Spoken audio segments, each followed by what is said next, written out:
Welcome back, everyone. We have another wonderful, wonderful guest, actually a keynote speaker at the EACD Slovenia 2023 conference.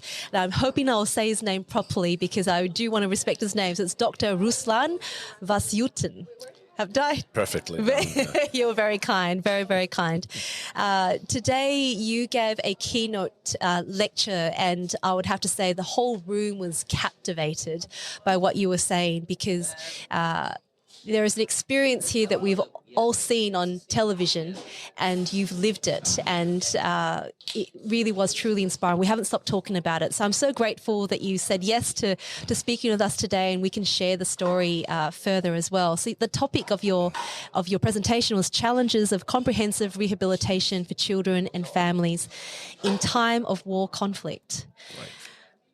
So in terms of where to start, maybe if you don't mind giving us a bit of a backstory, because I know that you're from Ukraine and there were a lot of challenges, obviously, as everything happened last year. But what really struck me was that it was quite a shock that war had come to your country.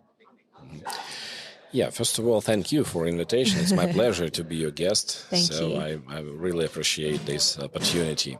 And coming back to your question, as I've said during my speech, we are in a long-lasting conflict with Russia for many, many years of history of Ukraine.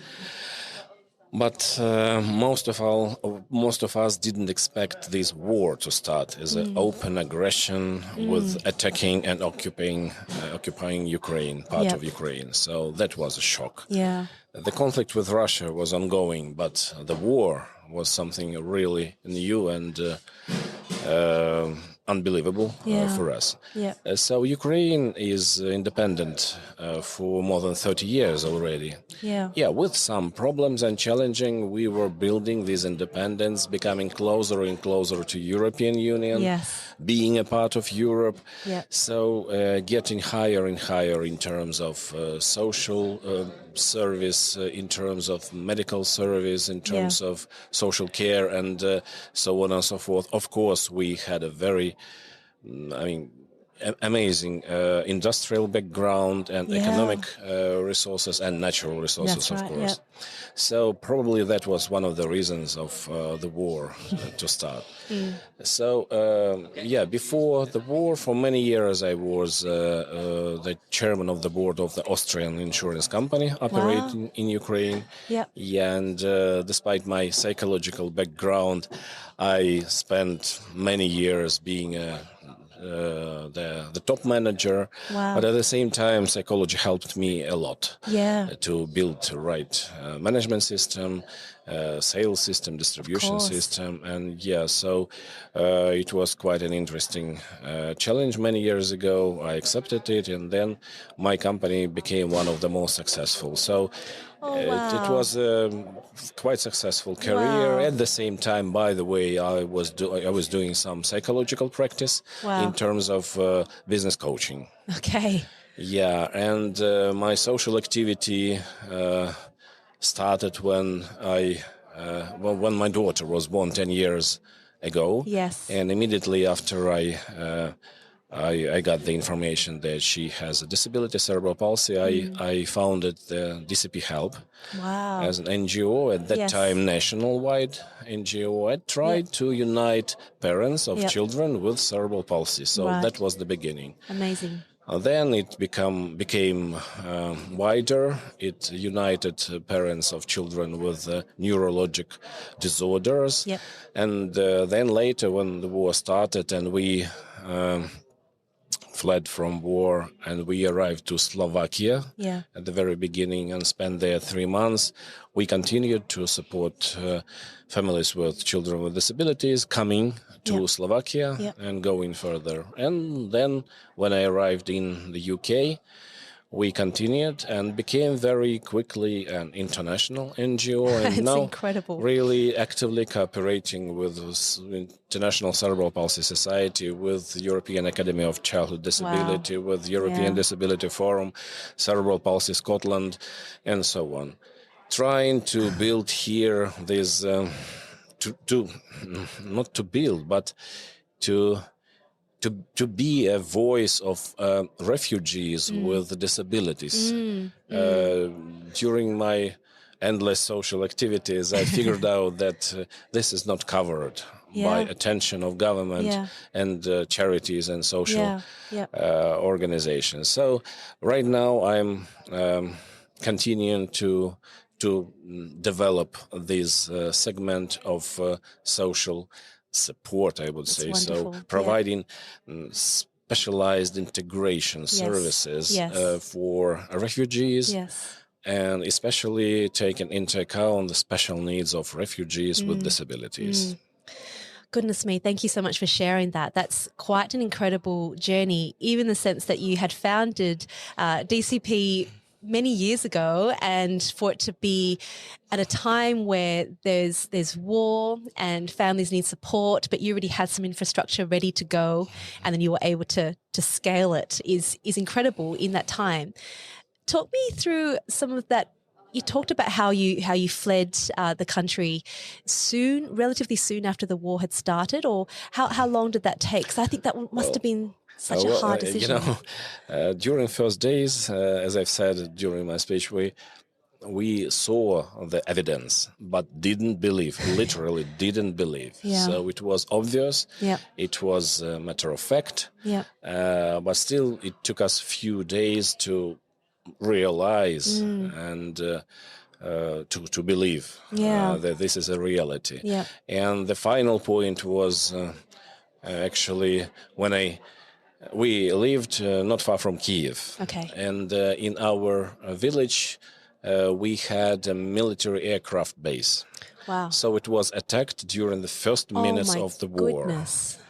And attacked heavily with missiles. Oh my goodness! Wow. And later they tried to destroy it by paratroopers and attacking. And I saw one of the battleships from my balcony. Oh my From goodness. balcony of my house. It was like a horror movie. So paratroopers are jumping out of the plane. Others are trying to shoot them, and so on and so forth. And it's just maybe less than 2 kilometers from my balcony. Very, very impressive. So I couldn't sleep this night, and then next day we decided to leave our house just to go to the nearest village to see. And when I saw the ruined houses, then it was final point. The reality I believed, and we decided that our daughter, who needs special care 24 hours, she needs a safer place. Needs safety, And we left our home exactly on my birthday, the morning of my birthday, the 4th of March. Oh wow! We had no time to wait or to celebrate. Had to go. So we left our home right after these fresh impressions. Oh my goodness! So for your daughter, you described this morning that she does need support 24 hours. So she uses a wheelchair to move around. Like how? Well, she cannot operate a wheelchair, so she really needs support, physical support for all of that. She can move, but trying to do something. She can't serve herself. She tries to play. She is very positive, and she is very nice, beautiful, and she is very emotional. And she loves learning process. She loves playing. She loves communicating, trying to sing songs. Lovely. Everything with support. Yeah, sure. That's why if she has this support, she feels much happier. Of course. And it's not only about the physical support, emotional support. Yeah, for sure. She is our princess, and she loves to be in the center of attention.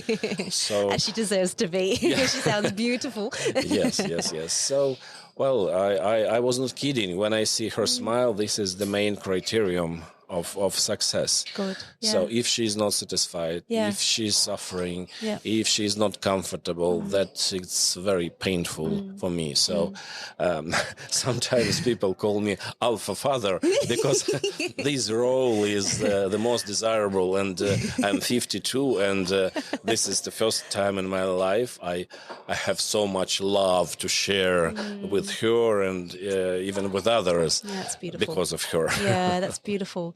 So I imagine like safety for her would have been your number one priority. Definitely. Yeah. So in terms of, I'm trying to sort of even imagine, it's very difficult to in that situation, the idea of getting out very quickly. You would have had to pick things that she needed the most.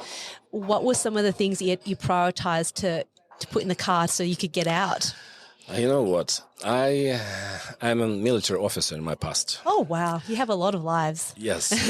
So, and all my life I was trying to provide the complete independence of my house, of our family. So we had reserves at our home of fuel, of food, of water, so of energy and so on. Yeah. It was a kind of a game for me. I'm fond of building such environment that can be independent in any circumstances. Yes.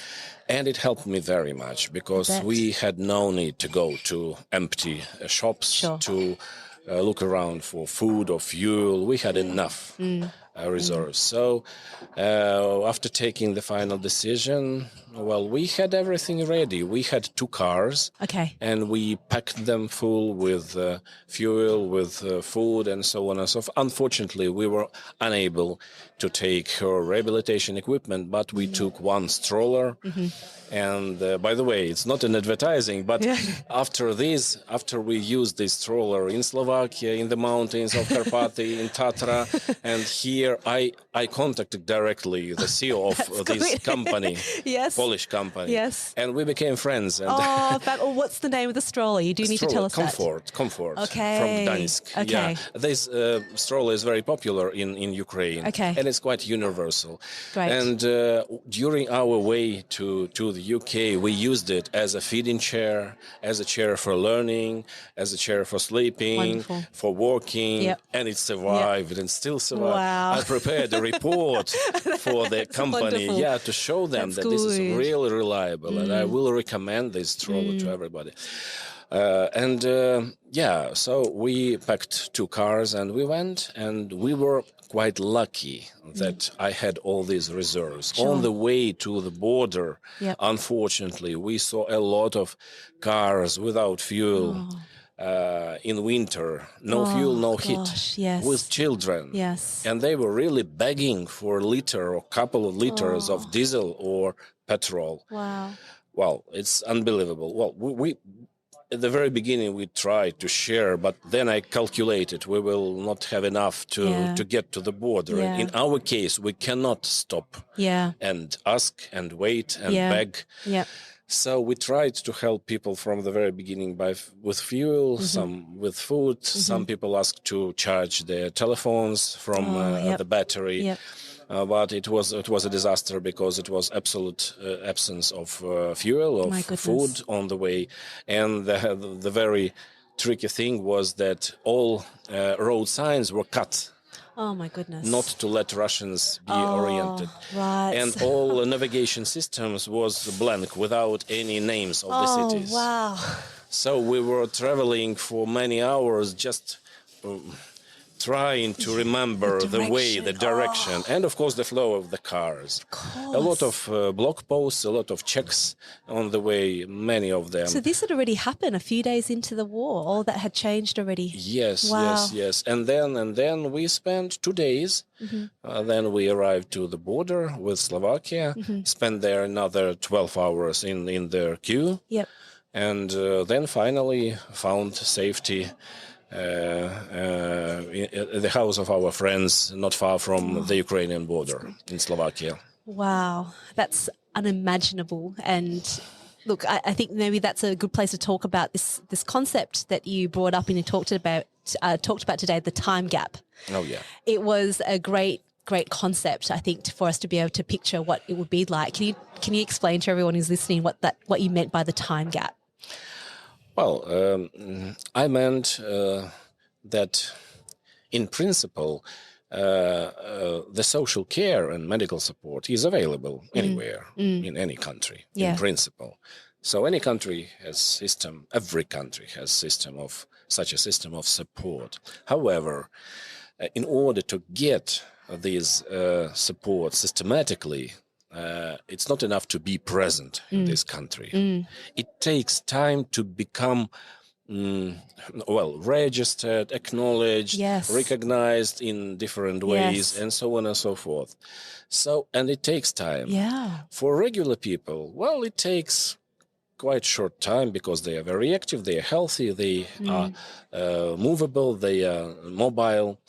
And for families with disabled children, we were lucky that we were together with my wife. Most of our families, most of refugees from Ukraine are ladies, women with children. Yeah. And try to imagine one lady with absolutely immobile child in the queue to the border after crossing the border, not even having a possibility to leave a child for a moment. Of course. So they needed just simplified, elementary support. And they got it at the very beginning. But then it was necessary to spend some time for all these procedures. Yes, yes. So to register for benefits, to this and that. Yeah. And in different countries, it takes different time, but in the UK, for example, it takes quite a long time. Okay. So, and you should have resources, financial resources, emotional resources to wait. Yeah. And during this time gap, as I called it, these vulnerable category of people, they need additional attention and support just to survive this gap, just to be able to wait until they are in the system. Yeah. So that's very important, and that became a focus of DCPHelp activities during last year. Not only this, but this is especially a focus. Yes. So not to let people become disappointed, to help them to keep hope, to keep clear vision, and to explain them the reason of this deficit of support. Not let them, disappoint. People with our mothers, Ukrainian mothers, are very active. I love how you describe that today. And very resourceful. So if they do not find support here, they will move to another place, looking for it, knocking the doors, and so on. But sometimes it doesn't help. Sometimes it's just necessary to get right information. Manage the expectation. Yes, manage the expectation, to create some plan. That's right. And then to follow it. Much easier. Saving energy, emotions, and health. I love how you have your organization has looked to support people in these really, I guess they're really quite pressure time points because you are desperately trying to find some support. And in your talk today, you then sort of spoke about how the approach for looking for services for helping your daughter, for example, you had a bit of a shift from rehabilitation to habilitation. And I love how you described that because, again, it's managing expectations and it's I guess, under time pressure or where there is pressure, you prioritize and you look at what that might be. Can you explain to some of the listeners today about what you meant by that shift? Yeah, this is an open secret that we have quite different understanding in Ukraine of rehabilitation and habilitation. We've got used to have regular procedures twice a year, visiting rehabilitation center for 2 weeks, year by year, having evident improvement, then, some challenges, then following some procedures again and again, and so on and so forth. So it was a stable life with a clear understanding of rehabilitation, because all such centers called rehabilitation centers in Ukraine. But if we take the etymology of the word rehabilitation, it's restructuring of something that you lost. For our children, it's not exactly the point. That's right. Unfortunately, they didn't have it from the very beginning. So they haven't lost it. So what to rehabilitate? And more clear vision on this point is in Europe and in the United Kingdom. They understand that the real need for such children and their parents and carers is habilitation. So becoming able to live happily or successfully in existing circumstances. That's why it's another emphasis. Again, having medical treatment, having social care, but being oriented not to the endless medical procedures, just supporting biologically their organism, but becoming able to be socially active, becoming able to integrate. Less about the barriers, more about where the opportunities lie. Becoming able. Right? So habilitation, getting the ability. I love that. So and when you try to understand it again and again, then it becomes clear. I mean, the ways and the tools that you use to integrate. Then you start to breathe more calmly and be more clear, be more focused, and be more having future. That sounds to me, like you said before, your background in psychology helped a lot in business, but it also has probably helped a lot through this process too. It sounds like you put a lot of these things into practice. Yes, definitely. You're right, because meeting mothers in despair, with frustrated, absolutely. First of all, I try to help them to be in good shape psychologically with mental health. First, our children need our health. We need, as parents, to be healthy. Otherwise, the situation is very risky. That's right. That's why I try to motivate them, to structure the problem, to transform it to a challenge and opportunity, to provide this transformation, new understanding. Reframing and giving people new source of resources inside of them. No, that's wonderful. Look, you've given us so many great insights, and I feel like we can learn so much from that already, in terms of what is it that we can do practically to help in this scenario. How can we help you? How can we help your organization? Are there anything practical that we can do? Yeah, sure. First of all, helping us to be heard, because we definitely have more like-minded people and more people in the same situations, but unfortunately not all of them are active socially. Yeah, sure. Okay. They have language problem, technological communication problem. So we, first of all, should let them know that they are not alone, that we are united, that we can help each other. Another thing, to cover the basic intensive needs during this time gap. For that, we need special support from charities, from NGOs, just to temporarily cover and satisfy these needs. And of course, as I've said, we created a new field of social activity as refugees with disabilities. And on the one hand, I'm proud that we created it. On the other hand, it's bad that only now. Because a lot of refugees, not only from Ukraine, but from other countries, are coming to the UK, to Europe, and they experience the same problem again and again. Yes, they are very strong, they survive, but they waste a lot of energy. We don't have to keep doing it time and time again. So the third practical support can be to help us with getting in contact with those policymakers who are influencing the process, who can use our experience, our best practice, our model of activities and networking to create new policies to help other people from other wars, from other countries to survive this time gap and to become productive and happy as soon as possible.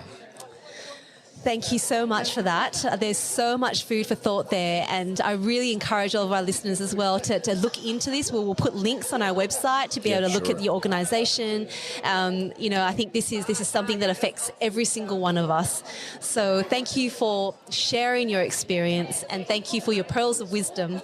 I know I'll remember this for a very long time. So thank you. Thank you very much. It was my pleasure. Oh, lovely. All right, everyone. I'll talk to you all again in the next episode. Thanks for tuning in. Bye.